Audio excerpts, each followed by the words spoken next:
საარჩევნო კამპანიის ფარგლებში ქართული ოცნების პრეზიდენტობის კანდიდატი იმერეთში ხარაგაულის რაიონში იმყოფებოდა. გიორგი მარგველაშვილმა მოსახლეობას საარჩევნო პროგრამა გააცნო და ქვეყანაში არსებულ ვითარებაზე ისაუბრა.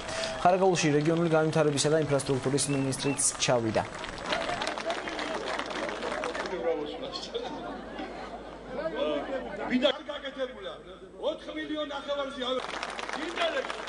უზარმაზარი პოტენციალი აქვს ამ რაიონს.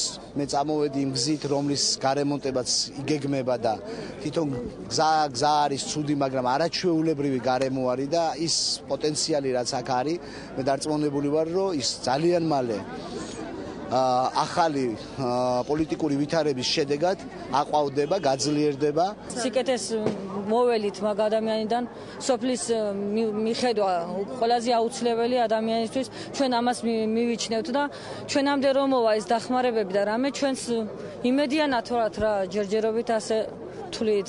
ვიცნობ და ძალიან მივესალმები ამ პიროვნებასა და ამ ქართულ ოცნებას.